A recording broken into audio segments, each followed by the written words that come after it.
start with a brief intro, but just before we kick off with that, my name's Leeya Hendricks, and I am Fintech CMO, but also a member of the advisory board for the Fintech Marketing Hub. And of course, I'm here to have the discussion with Matt and really listen to his awesome insights that he's going to share with us today. So, Matt, over to you. Brief introduction.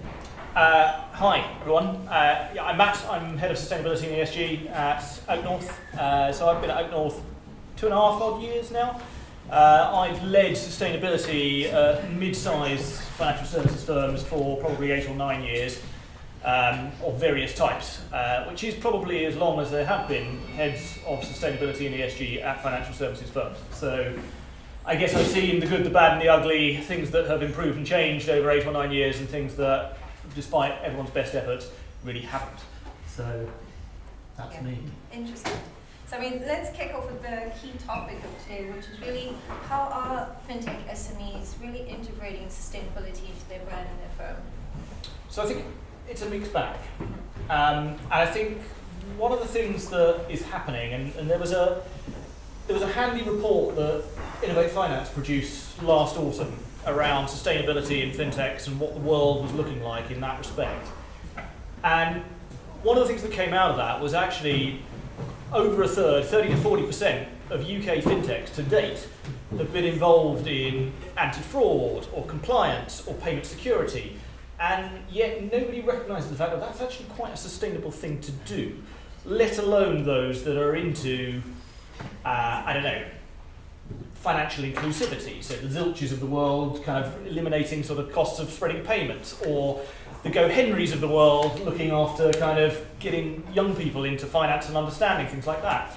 So I think to some extent there is a body of fintechs who are doing really good stuff in sustainability, but unless they are the GoHenrys of the world, they've probably not realised to apply that sort of sustainable lens to it. And I'm not saying here that we should cherry pick to be sustainable. It's not about selecting bits of your business model that make you look sustainable. It is that business model to some extent. And there are some other nuances as well. Like fintech has done really well at geographic inclusion within the UK. So there's a lot of actual, London is a great place to start a business. It's a great place to be a fintech. But someone like Oak North, for example, 50% of our business is in Manchester. There's a whole load in the northeast, there's a whole load in Bristol, and actually in terms of the whole levelling up agenda, not that that's a term anymore, but when it was, fintech has been really good at that. So I think, to some extent to begin with, the fintech industry has done more that is inherently sustainable than it probably realises. However, there is then those that don't necessarily have an obvious inherently sustainable attribute to the business model. And I think to some extent fintechs have been struggling a little bit in that space in terms of we don't have the time, we don't have the resource, this is a whole body of stuff that is just unfamiliar and crikey, this is difficult to get to grips with. And then you get the external pressure of we really ought to be saying stuff about this. And you're all marketing professionals, so you probably have a term for this, but I'm very much an advocate of do something good and then talk about it afterwards. The problem with a lot of sustainability is that people think, oh, we've got to say something. And then you end up in the world of we are saying stuff that makes us sound sustainable or good, and then we should backfill that with some action. And therein lies death by, I'll say it, greenwashing. You can't really have a comms conversation around sustainability without using it, because it is putting the cart before the horse. And I think there is a lot of pressure here, and it comes from the regulatory side as well, in terms of regulatory disclosures, let alone marketing, where there is an expectation to say more. And I think there is that inward reflection that needs to happen first in terms of drawing out what you can do and what it is around your business. And I think to answer your question around where the fintech community is at the moment, I think there is probably some direction of travel there, because I think even those who do have sustainable attributes haven't thought about those elements. And those that don't are, and in fact more universally, are trying to say something before having done something. There's so many great points you raised there. We're going to kind of tackle each one. I think the first one is you spoke about the structure of your business and your business model and how it's kind of, across regions or cities. But one of the key points is the size, right? We're talking about fintech SMEs, and I know we also discuss larger organizations. larger organizations tend to kind of focus more on, especially when it comes to sustainability, having to kind of re-engineer and kind of retrofit sustainability into their business.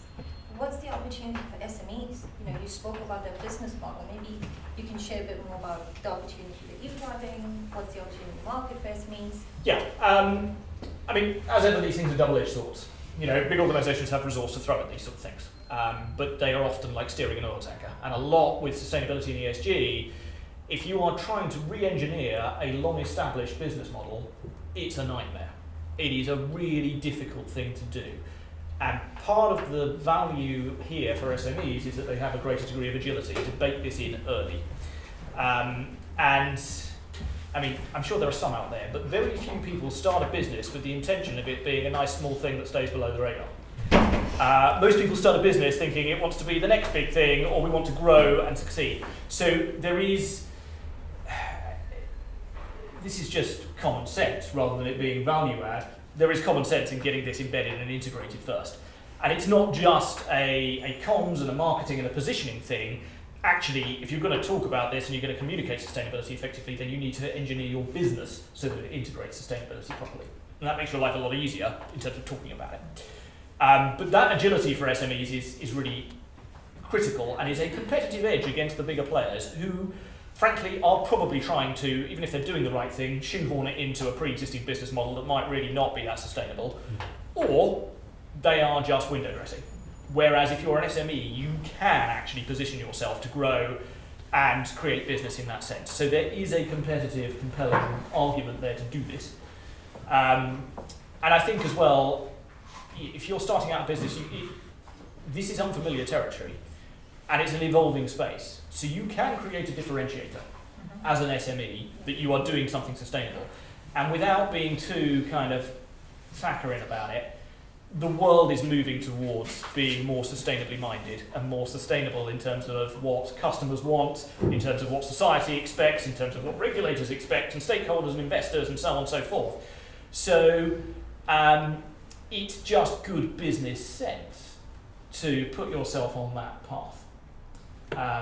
Of course, the flip side of that is not a 5-minute job, and that requires some thought. It requires some dedicated time and effort to really understand, and I think, and we can talk about this separately in a second, is that ESG has been the bucket that everything non-financial has been lobbed into over the last 10 years, and you are not going to be, even a big organisation is not going to be leading in every facet of sustainability. And I think part of the problem sometimes is that it becomes very boilerplate and very high level, that we are a sustainable organisation, or we are an ethical business, or we put the environment or diversity and inclusion front and center.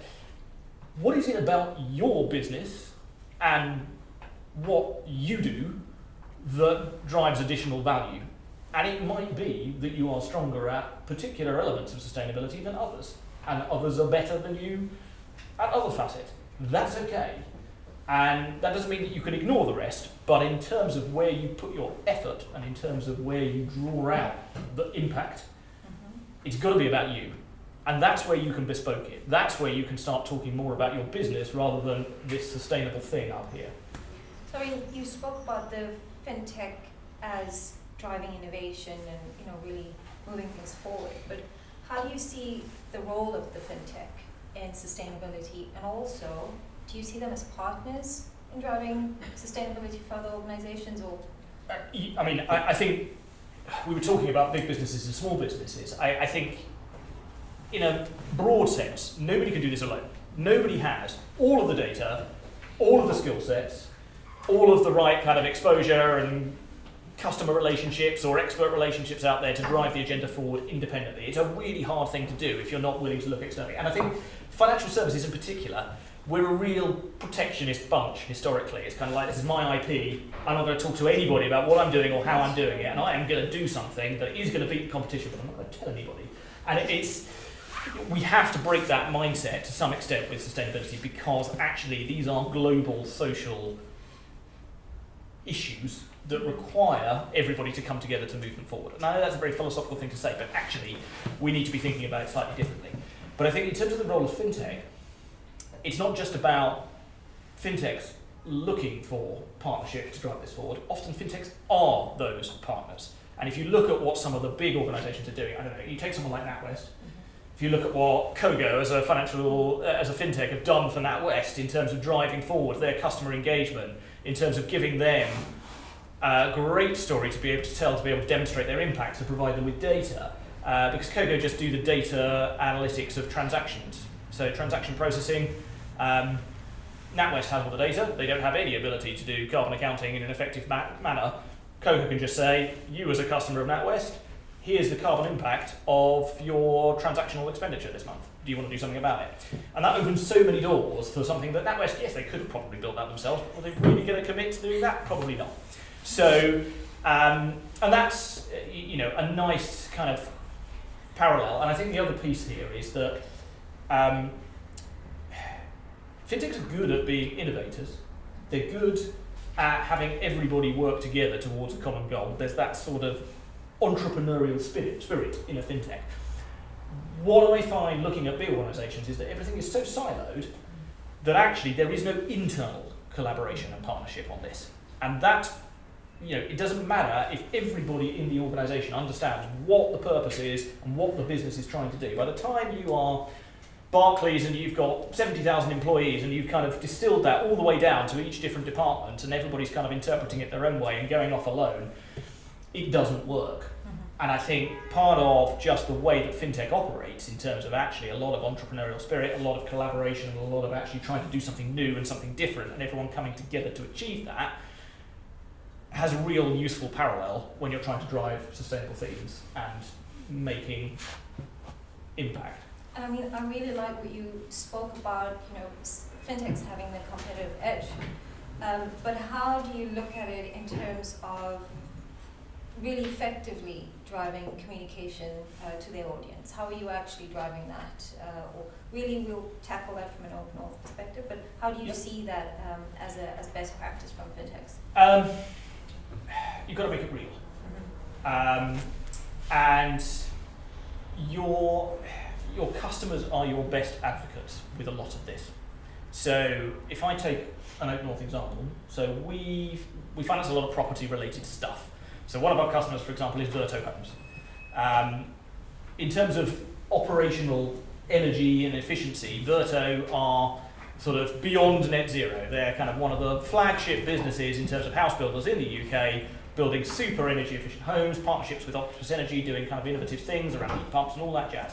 We're their finance provider, and they will quite happily talk about the fact that we're their finance provider and that they work with us and all of that. That message from a really sustainable customer is going to land far better than anything I could say about what OpenAuth do.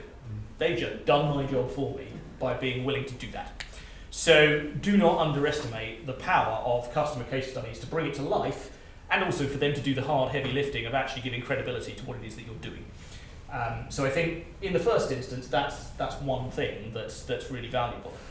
And I think the other thing that's really important is nobody's really very far down this road. In terms of actually being unless you are some wildly forward, sustainable organisation, the chances are whatever you have done to date is about that far down the road that you need to travel down.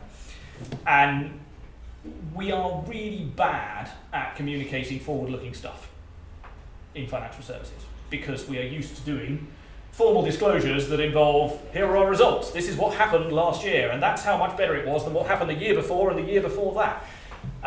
It doesn't work like that with sustainability, and that requires a certain degree of confidence because actually it means that we've got to talk about what we haven't done and what we're not very good at and where the gaps are and the assumptions that we've made. And there's a really important reason for doing that because A, that's where the prize is. If we talk about what's to come and what needs doing, that's how we drive momentum. But it's also how you combat that greenwashing thing that we talked about earlier. Because if you got out there and said, here's what we've done, but we've made these assumptions, we don't know that data point, we're going to look for that sort of information elsewhere, we know that actually we can't answer that question right now, it's really hard for an external party to turn around and point the finger at you and say, aha, you said you've done that, but you haven't. And it's kind of like, we know, we told you. And you can't just hang it out there. You've got to say what you're trying to do about it. But it's the best way of just neutralising that. And that takes a certain degree of bravery, and it takes an awful lot of sell to your internal leadership and your executives and your board to say, we are going to come out there and tell everybody everything that we haven't done. That's a really hard position, but we need to kind of have the why behind it, because this is what we want to go after, because that's where the prize is, and this is what we're about as a business, and that's why we're trying to have an impact on or drive that particular agenda forward. And that's the only other point with this in terms of what it is about you as an organisation. What are you bringing to the table?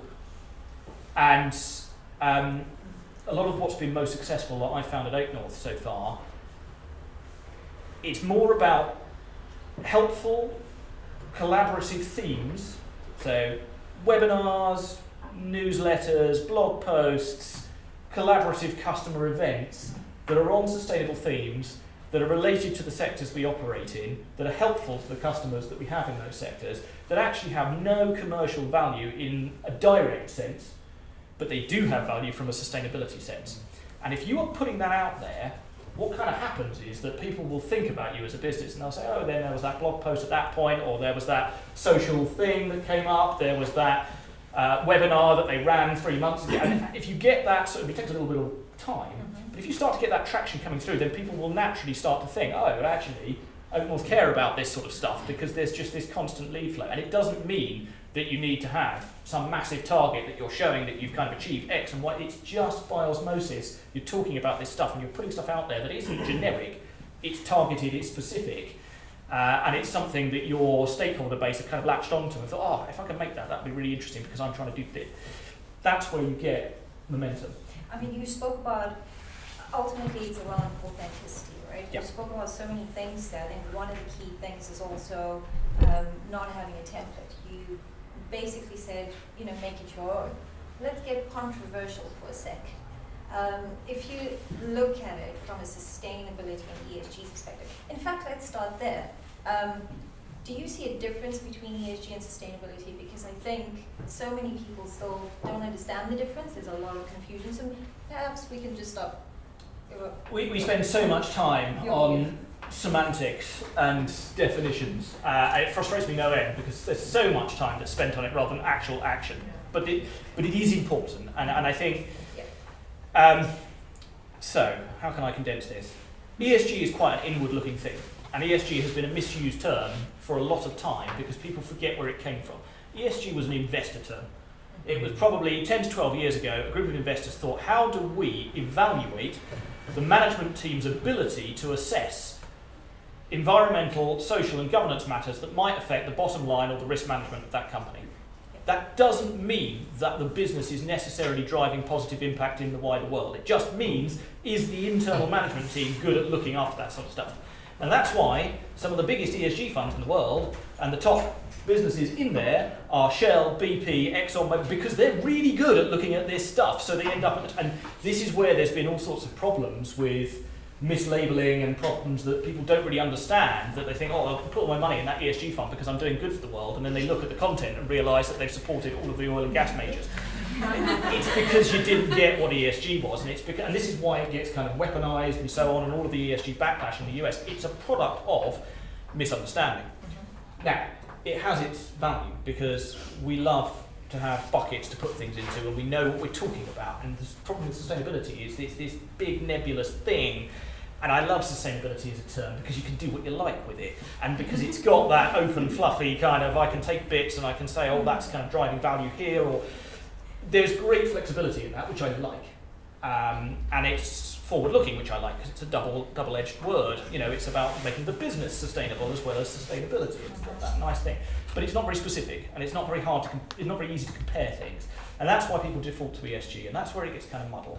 And the only thing I would say is just kind of take a step back here and think, what have you done that's good? Where have you made a difference? Can you tell a good story about something you did as a business, or something that is about your business model that is driving positive change in the world? Call it whatever you like. And I think there was a really good piece written by Chris Stark in The Guardian, who is the outgoing chair of the UK Climate Change Committee, who's just moved. And other than a few barbed remarks to key national stakeholders on his way out, one of the things he did say was that he didn't particularly like ESG as a term, And it's because it's become about, this is a cost to the consumer. Yeah. And his point was, this is about better quality homes, it's about easing the cost of living, it's about energy security, it's about inclusion in bringing everybody up to the same sort of standards in terms of quality of life. That's what it's about. Call it whatever you like, but don't turn it into a label that you can make into something. Just focus on what it is that you're actually doing and the difference that you're actually making. And if you can tell that story, that's what people buy into, because that's what's relatable. Mm-hmm. Net zero is not a relatable thing. A ton of CO2, I don't know, that's not a cuddly thing that I can get.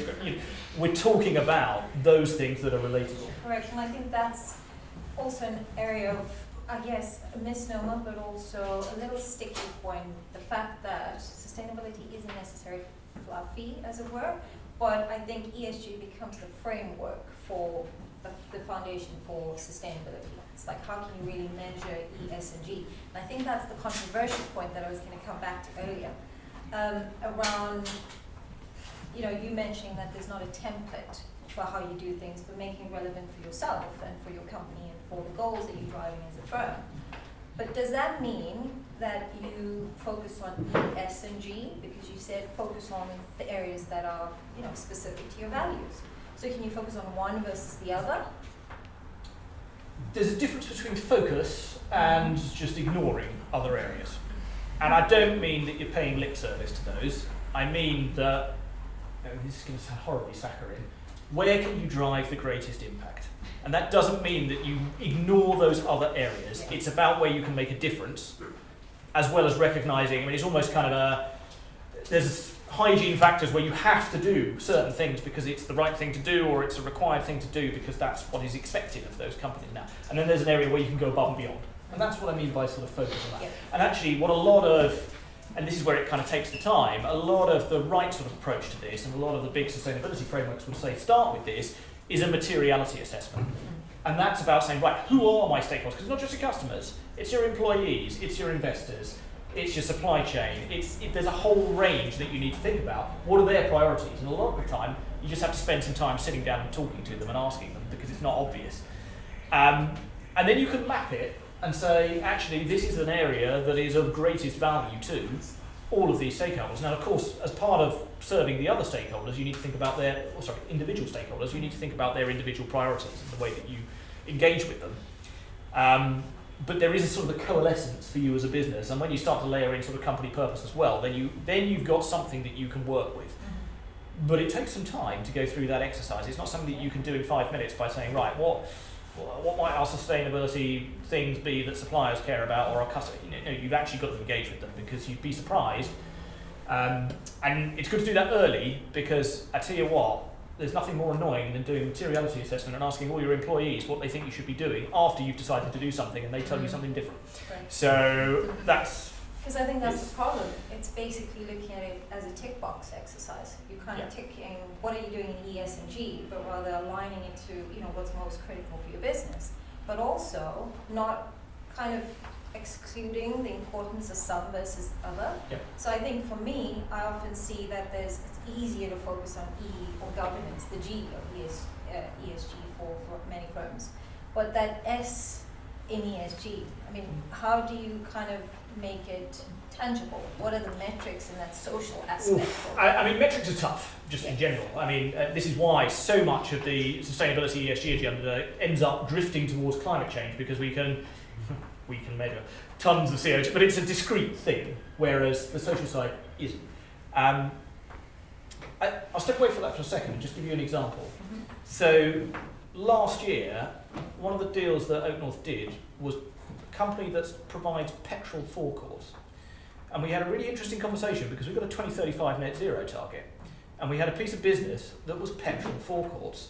And we thought, what can we really do about this problem? Surely we can't do this deal. And then we spoke to them, and they said, most of our petrol forecourts are in North Wales or at the top end of Scotland. That's just where their business was operated. It's probably the only shop in 20 miles of anybody in that local village. And when we kind of added it up, we thought there is actually a stronger social value to this than there is the concern around financing petrol forecourts when you've got to. So it's very important not to get fixated on something that you think is the critical thing. Now, what did we do about that? Well, actually, we gave them a little bit of extra funding to put in some EV charging points. Great. But it didn't really move the dial. It's still a petrol forecourt. But it's nice to be able to say, hey, we've managed to do something with that. But actually, the story wasn't to do with that at all. The story was that we've managed to actually sustain, because they weren't going to get funding from anybody else, and they probably would have shut them all.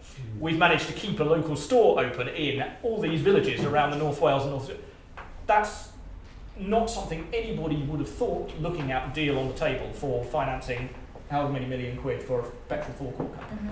So I think sometimes the data doesn't tell you the answer, because sometimes you're looking at something and you say, oh right, that's got X attributes on paper, but when you actually draw out, and this is where some of the social stuff is quite qualitative, and it's quite difficult to say what is that measurement point that we're looking for. I mean, another here is that some people get confused between CSR and where that ties into the social angle. I know you've got a view on that. Do you think it's part of it, of the S in ESG, or separate? So, health warning here, not everybody agrees with me on this, but I'll share it anyway. So CSR being corporate social responsibility. Usually that refers to philanthropic activity. In many cases, companies assume that that is the S of ESG. So they'll have some environmental agenda, they'll talk about governance, and we can talk about governance as well actually, because I find that a curiosity. And the S of ESG is, here's all the money we've given to these great charities. No. So, it's got to be about you and how you run your business. The S of ESG is, what is the social impact of your business model and the business you're writing? How are you looking after your people? The diversity, the inclusion, the equality of actually the people you have working for you, the opportunities you're creating there, the training and professional opportunities that you're giving your staff, all of those sort of things in terms of how you run yourself as a business. How many petrol forecourts have you financed in parts of the country that provide jobs? That's the S of ESG. That's not to say that CSR shouldn't dovetail with it. It should. If you're randomly giving money to good causes, because there's a lot of good causes in the world, that you haven't really thought about how that connects with your company purpose or your intentions from a sustainable attribute as to your business model, you're probably not thinking about it properly. But it is not a substitute for the social attributes of how you run your business. It is additionality. And that is the difference between the two. And I think you see a lot of external sort of ESG and sustainability reporting, and because people like to categorize things, they'll go through the E, then they'll go through the S, and then we can talk about the G. But the S tends to be like, here's all of the philanthropic stuff we've supported. And you think, yeah, but you're not really getting to the essence of the social value of those days are gone where you could fulfill your sustainable credentials as you could do 20 years ago by saying, hey, we put all this money towards a good cause, because it's a get out of jail free card, and that's not really what it's about. But CSR is a much more sophisticated thing now, and actually effective CSR drives business value because it has that overlap. So we, as an entrepreneurial founder-led business, have founders who are very into supporting entrepreneurs and early stage individuals and students getting into the space. So we do loads with Founders for Schools, right the way through to programs with the LSE on entrepreneurship to get people up to kind of thinking about getting into entrepreneurial side of things and starting a business. Some of that is actually about bringing on people who join Oak North as well, and there's a value there, but also it's actually just the nature of what the business is, and there's a reason we've supported that, and it makes sense, and actually it means that we have mentors from the business going out with direct experience of doing that sort of stuff. It's not necessarily, and we do this as well, let's have people go out and plant some trees for an afternoon. Yeah, we do that, but because it's quite a nice afternoon. But it's why is Oak North, aside from the fact that there's a tree in the name, particularly good at planting trees, right? It's not about that. It's got to have some overlap and integrated thought to it.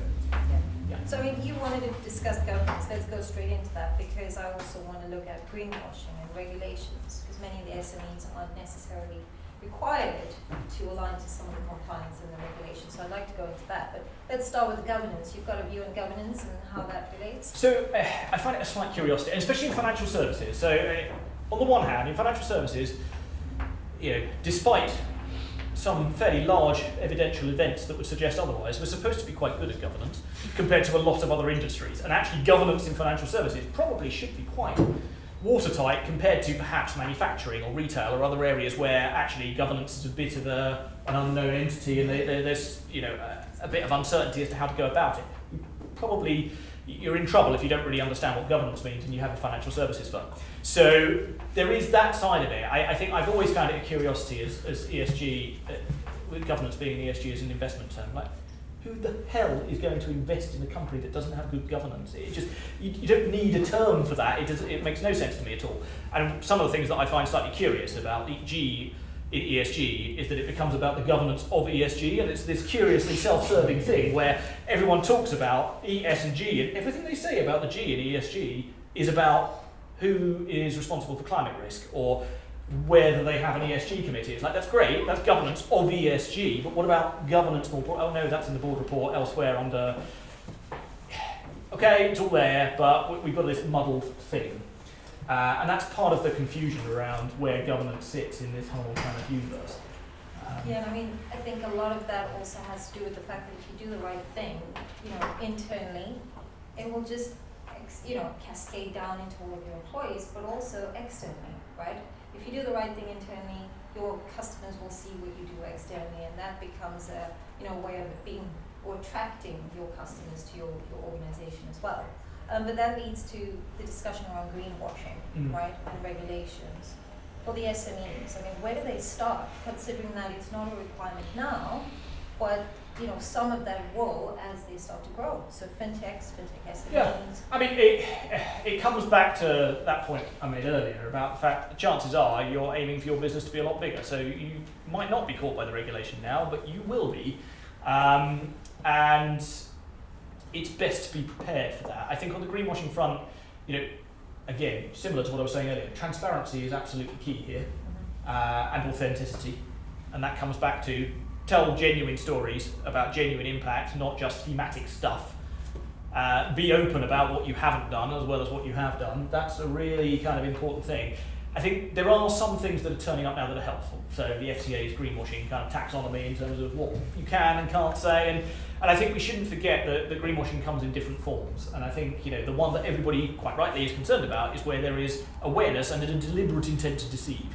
That is kind of the red end of greenwashing. But there is also the end of greenwashing where you have a great deal of ambition, and this is a danger area for fintechs and startups because there's an awful lot of ambition.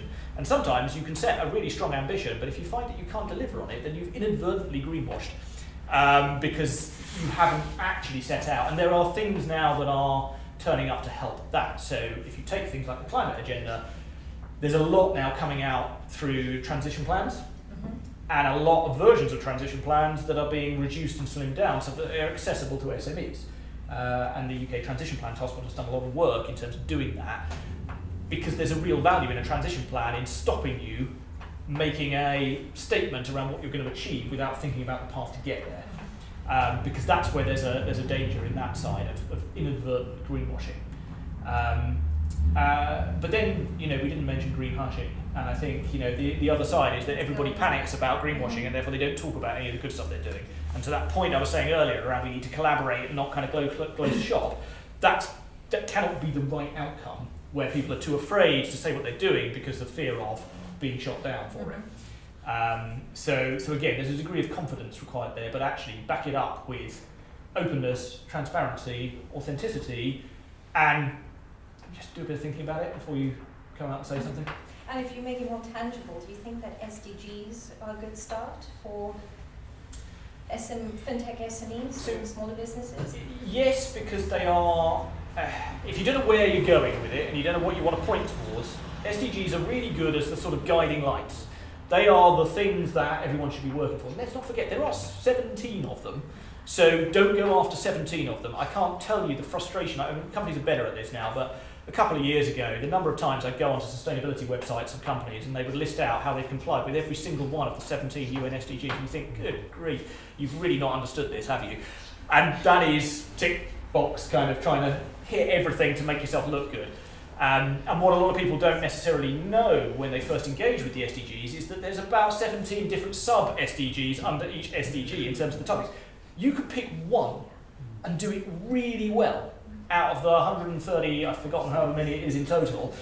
That's cool, because that is fulfilling one of the objectives that the UN have set out and said, this is what the world needs to be doing better at. That doesn't mean that you necessarily ignore all the rest, but it's okay to say, you know what, I don't really, as Oak North financing property, have much that I can arguably do within my business model that protects coral reefs in southern Australia. I just can't do it. And that's okay, because who would expect me to? That's crazy. That's, just a case of just better understanding what you're going after. But I think from an SDG point of view, if you don't know where to start, have a look through, because there's a lot to choose from there, and chances are there's something that you could be quite good at. And if there isn't, well, I don't know. Have a rethink about that business model, that's just... Well, that's a good segue into my next question and point around being ethical, right? Yeah. And so with the introduction of AI, quite prevalent now, how do we ensure ethical AI and also responsible AI, responsible business practices as we drive sustainability? Crikey, what can I say to add to the earlier panel? Not much. As it pertains to so slightly different context that is very important for AI. So I've been doing some research this year with the University of Warwick, which I haven't put out yet, so sneak preview, around actually how corporates take this big systemic thing like sustainability and convert it into real action. And what's come out of that is that there's basically three things that need to work, and if you don't have all three, it doesn't happen at all. One is education, and that includes sort of skills and awareness and advocacy and all of that sort of stuff. One is trust, and I'll come back to that in relation to AI, and one is collaboration, and we've kind of alluded to some of that. The reason I draw that out is because trust comes up in all manner of places around sustainability. It's trust in the data. This is unfamiliar stuff. It's non-financial stuff, especially if you're a finance firm. None of this, even if you've got the data, do you really know and feel comfortable using? So do you trust the data? Do you trust the source of it? Do your customers trust that you're a sustainable organisation and that you do what you say you do? Do your employees trust that they're working for a sustainable... It appears all over the place. And one of the things that AI can actually do is that it can evidence the source of actually where the data is. Or it can kind of draw conclusions around actually this company has said this. Does that stack up based upon their actions? I mean, there's a fintech out there now, I think called Eigen Technology, something like that. I can't remember now. But if you are doing sustainable reporting, AI is coming for you, because there is AI out there now amongst the investor community that is being used to take whatever you say and look at what you do and make that conclusion as to whether actually there is substance for it and whether it's greenwash or not. So there is a very viable use for AI, quite rightly, in terms of addressing trust, and that is an ethical thing, because that's about making sure that people aren't doing the wrong thing in terms of trying to make out that they're sustainable but not. Of course, there is the challenge around use of data, and that's not unique to sustainability. That's just an AI problem in general. It's that kind of moral hazard around, actually I could do this with that data, but should I? And I think some of that is kind of like, if I was going to be doing this manually myself, would I? And if I wouldn't, should I allow an AI to do that or not? Just because it can, there's those sort of areas, but there's a lot of probably, more robust regulation to come on that. And I think most of the AI leaders in the world said, please regulate this for those reasons. The other thing I would say about AI is, and in particular in relation to sustainability, is one of the areas of risk that I see emerging is that people are using AI to make hard decisions, not because it can more easily, but because they don't really want to make those decisions. So I think, it's the get out of jail free card to say, I didn't decide to do that, the AI did.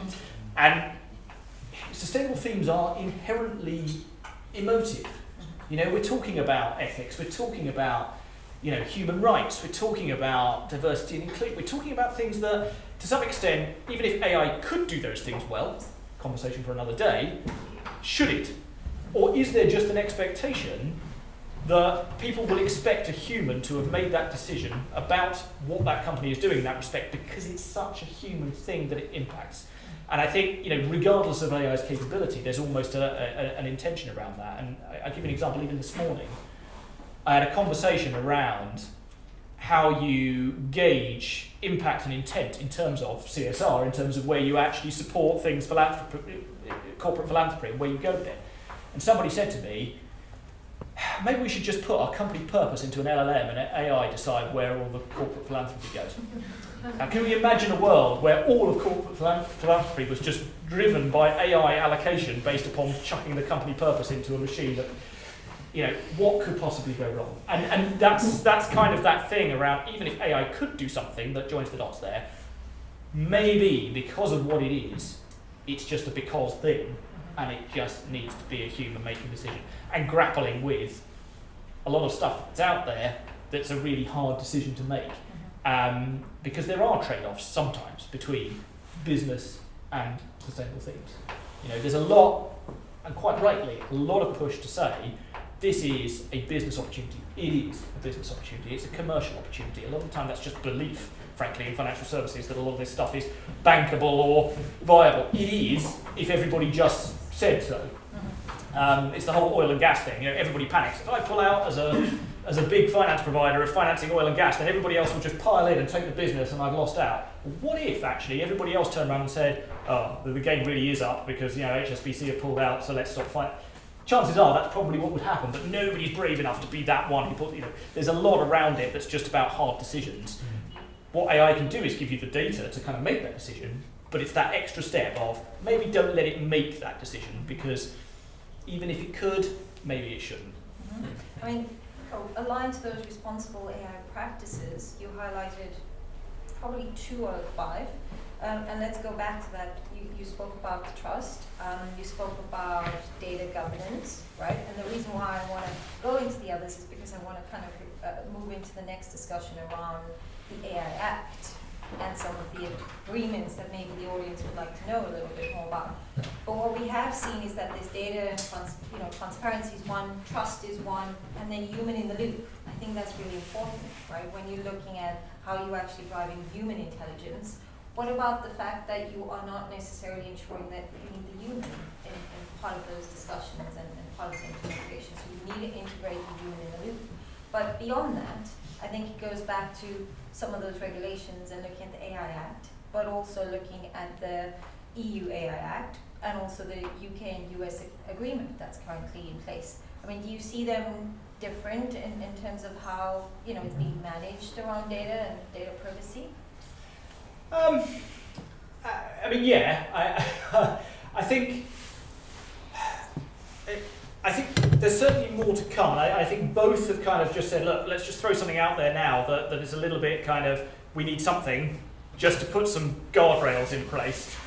But it's not really got to a point where it's tailored in such a way that it's sufficiently nuanced that it really answers all of the questions. I think it's too basic to kind of tackle the sort of examples that we've kind of drawn out as to who or what should be involved when. And I think the human interaction will never go away. I think there is always going to be a requirement that there is a human sense check somewhere, from a regulatory point of view. I actually don't think they're going to back away from that at all. It's not my sense. I think they were always going to say there's got to be some. I don't know where in the process. That's the thing. In terms of whether it's a design stage, whether it's an implementation stage, it's a bit of an open-ended one. And I think it's funny how it overlaps with sustainability, because I think actually almost your approach to use of AI is part of your sustainability story in terms of how you've made sure that it's sufficiently ethical, and don't rely on the regulation for that because it's not there yet. You've got to think more about actually we are using AI and this is how we're doing it in a responsible way. And yes, the regulation says this, we expect it to go here, we don't know, but you know what, we're going to do this to make sure that we're watertight with this and actually we're using it responsibly. I don't think you can rely on either the EU or US regulation for that story right now. I think that requires some responsible action on the part of those people using it and those businesses using it at this stage. And collaborations, I mean, how important is partnerships and collaboration in driving your sustainability goals? Is that quite key? Yeah, I mean, we mentioned some examples, an example or two earlier around actually where that's kind of come to fruition. I think one of the areas that it can help is where you do have that focus versus everything else element. Sometimes, if your focus is on social inclusion, and that is what your business can do, and it might be, I don't know, it might be payments, and it might be making sure that actually that's everybody has access to making, you know, affordable payments, or they understand what their money's going, whatever it might be. You've got no idea about the climate agenda. You know what? Sometimes it just helps to have someone else monitoring transactions and telling you the carbon footprint, and then you haven't had to do it because it's not your area of expertise. That's perfectly reasonable. I don't think anybody would necessarily expect you to be able to do it all. There's obviously a cost, and unfortunately there is a business cost to doing some of this stuff, but there's a business cost in having a chief risk officer. There's a business cost in checks and balances and compliance, and everything. You know, that doesn't mean you don't do it because it costs money, you know. And I think, you know, we need to move away from this kind of, oh, this is an optional nice to have. No, this is just running your business properly. And that's a mindset shift that actually, where it is involving kind of onboarding a third party to do something for you, you need to kind of understand that that's integral to how you look after your business over the long term. And this is something that we talk about a lot at Oak North with our customers. And in terms of actually how you position this from a marketing point of view, yes, we've got, you know, big climate targets and everything else out there, but we take an approach here in reverse from a risk point of view. So we will say, you know what, you are a growing business. If you haven't thought about sustainability and if you haven't factored in climate risk, you know what, you're going to have to spend X amount of capex to catch up in 2 years' time, or you're going to fall foul of, I don't know, you're a property investor, you're not going to be able to let that property out because the regs will change, and therefore you will have a completely worthless stranded asset. As your finance provider, we have a fiduciary duty to have that conversation with you. That does not make us a green bank. That just means that we're a properly run bank, because you've thought about that and you've had that conversation with clients and customers, and then they will be like, oh, actually, they do think about sustainability. It's like, yeah, but because it's about actually the longevity of your business model, and you're our customers, which also means the longevity of our business model, that could be about anything. It doesn't need to be sustainability or ESG, it's just good practice to do it. But we're still not at a point where those sort of conversations are well embedded, because people are still thinking about it's CSR, it's a nice to have, it's added value over here. Well, no, this is about actually your business model and its own longevity. And that comes back to what we were saying about ESG to begin with and where it came from. It's a fundamental value driver of the business. Like any other value driver of a business, I'm not putting it up on a pedestal, and you shouldn't put it up on a pedestal. It should be there in the same way that innovation is there, that I don't know, R&D, or, you know, any other thing that you would put in that sort of value driver bucket. ESG is just one of those, and if you're not thinking about it, then you are missing a trick. And if you're looking for investment these days, they're looking for it. So if you've not put it in there, and it's not about ticking a box, and it's not about necessarily adding value, of course that's an output, it can be quite self-serving. Don't forget about the value of sustainability to you as a business and as a value driver of your business. And people forget that sometimes. They think, oh, it's all about impact on the outside world. Yeah, sometimes, not always, but this is actually a self-serving thing in some respects. So I think we need to close off, but I'll probably ask one last question, which is around, you know, you referred to marketers, and we spoke about marketing and skills. And as it relates to sustainability, what do you think the skills are for marketers going forward, especially when you think of a few years back, marketers were required, you know, it's an ever-evolving space. Marketers were required to be, you know, really close to the CTO when we drove MarTech, then very close to the CFO as you drove funnel marketing and making sure you spoke numbers. Then COVID and post-COVID, we had to be very close to the CHRO, HR, driving employer branding, you know. And now, once again, marketing is required to be working very close with legal counsel, policies, you know, ethical legislation and so forth. So what do you think those skills are going forward for sustainability? Yeah, I mean, look, don't panic. I'm a 10-year long sustainability ESG professional, and there's a whole load of sustainable stuff out there that I know stuff all about, and that's okay, because I'm open to learning about it where I think it's necessary and relevant and helpful to do so. You cannot start from ground zero and expect to know everything about everything. I think, that being said, terminology, as we mentioned, isn't out there, and to that point around education and trust and collaboration doesn't really work unless you know what you're talking about to some extent.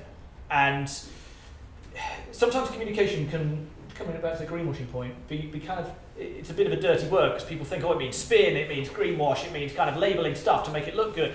Actually, none of what is entirely necessary happens without effective communication, internally and externally. Nobody understands what you are trying to do as a business, and therefore if they're working for you in the business, they don't know what they're trying to achieve, or they don't know how to go about it.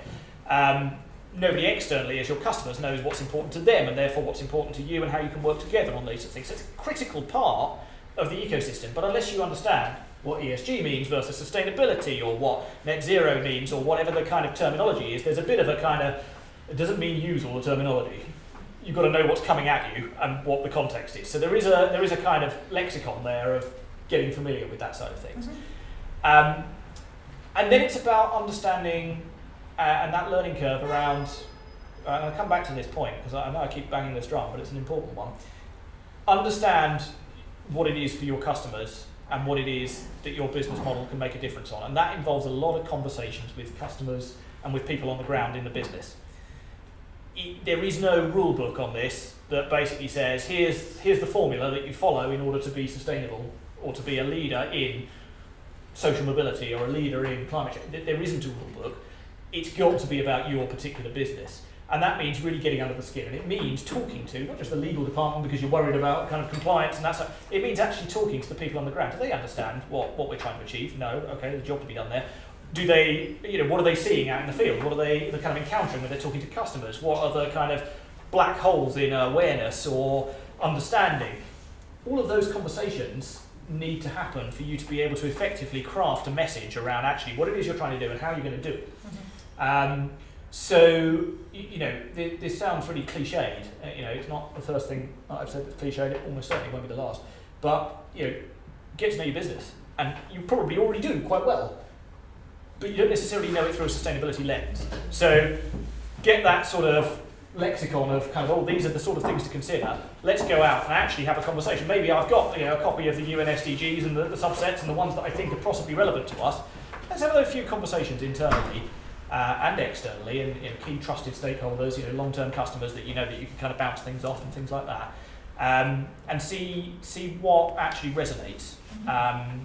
And that, it throws up some really interesting surprises sometimes. That's really, really great advice. And I think, on that point, let's open up for some questions, considering I know we've, focused on so many key points that we really wanted to cover. So, yes, please, Victoria first, and Richard second. Yes, Natalie, thank you so much for this conversation, really insightful. I call myself a sustainability enthusiast because I don't have all this experience yet, but I'm very, very interested in this. I attend sustainable ventures events, I attend sustainable marketers meetups like in pub, which actually happens next week on 8th of May if anyone wants to join. It's free and very nice, where all the marketers come together to talk about sustainability. And I also try to actually start talking about sustainability within the company that I used to work for until very recently. And one of the main challenges that I faced was actually educating all the internal stakeholders about why we are doing this, why do we need this, and why I'm personally so excited about this, that it's not just a trendy thing that I found as while doing like SWOT market analysis, this is like a big opportunity for all the fintech companies and et cetera.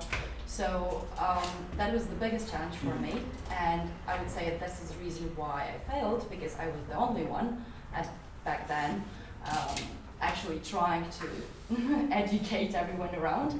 So my main question is, how do you actually make it work? How do you actually make it make it work, make it just get this support internally, so that people actually believe and see that this is not just a part of marketing trick, but it's actually a thing that we are doing because of legal stuff, because of like all other things that you just mentioned. There's one question, and the second one, I have many questions, but I will go. The second one is just maybe an overall for everyone. So what would you recommend to read, to follow in terms of resources for people who want to learn more about sustainability and about like sustainability within marketing? Yeah. Thank you.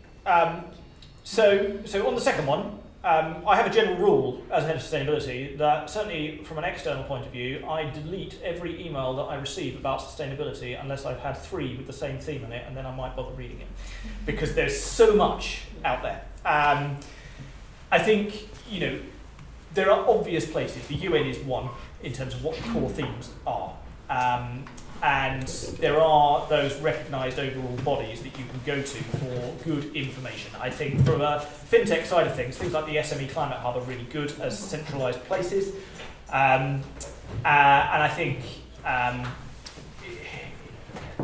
try and avoid all of the smattering of sort of consultants pushing out stuff. There's some good stuff there, but you kind of have to pick and choose. Try and go to the national or international bodies for those particular aspects of sustainability, because they're the golden source ultimately of, and they might not be very good at communicating actually a lot of the time, and there might be quite messy material, but you're getting the right stuff. To the point around educating, so this is a function slightly of scale of business. Sometimes if you can get, if you're a business of 10 people and you get all 10 people in a room to have a conversation about it, that's great. But the bigger the business, the less you can do that. I think the one rule I have is never pretend that you know more about the bit of the business that someone's doing than they do, because it's their job and it's their part of the business, especially with the leaders of the business. I do not know more about risk than our chief risk officer, about operations than our CRO, about marketing than our marketing team. I do know about finance because that's what I used to do, so we have quite different conversations. But the rest is kind of like, don't assume that you know more. And what I tend to do is, I guarantee you won't be the only person who is interested in these sort of themes. So it's helpful sometimes to find champions on the ground who are interested and talk to them about their particular business line in terms of what it is that their function is, and to try and draw out actually, what do you see in your particular job? And that's not you trying to teach them, it's about what do they hear and what are they, why are they interested? Because you almost kind of need to come at it top, down and bottom up. And it's really helpful to have people embedded within various departments who will champion this in relation to that particular function. So that's quite a useful tactic. The other one being is that you need to be slightly flexible in terms of how you approach it. You can't. There is no one size fits all because people have very different attitudes. So at a former establishment, I had one department that financed motor vehicles, second-hand diesel motor vehicles, which had an obvious problem. But there, at that point, were no second-hand EVs, so they couldn't finance second-hand EVs. And they were like, we have really bought into this, but we can't do it because there's no market. And it was kind of like, well, okay, but your customers are starting to worry about this because you're working with brokers and dealers or whatever else. Do some thought leadership around what's coming. We're a big national bank. We can talk about, what's happening with the EV market, what they need to be prepared for, and all of that sort of guidance, so that actually when there are second-hand EVs, then we can write some business on that. So that was great. But I also had another part of the business where I talked to the leaders of that business and they would basically make jokes about recycling because that was their attitude towards sustainability. So I didn't talk to them about the business opportunity at all. I basically just fed them some interesting stuff occasionally and some neat stories. And I just got them interested in the subject matter. And what gradually happened over time there, and I got a couple of people on the ground in the department who were interested talking about it. And then at one point he came past and he said, hey, this came up in our team meeting the other day, and we were just talking about that crazy story that you sent me. Wouldn't it be great if we financed this? And then I said, well, if you wanted to do something like that, then I would totally support you with that. And that changes the narrative completely, because that's me supporting him doing so. And it turned out to be a great success story, but I never tried to sell that particular story around here's how we should embed sustainability. I just changed the narrative. So you have to be a little bit kind of, it's all fun and games and manipulative stuff, isn't it? But I think we should go to Richard. Sorry. I'm sorry. Because Yeah, we really don't have we're done. We- Sorry. the office closes and Yeah, we want to they- give time for networking, so I'm sorry. Unfortunately, sorry. That's Let's fine. do it one on Maybe one. you Sorry. can catch up after, because Yeah. I know there's a lot that Yeah, I no, wanted to it's cover. So fascinating. I think thank you everyone so much for listening, staying, listening to our catch up and our fireside chat. And thank you so much, Matt, for joining us. And please join us for drinks. Thanks.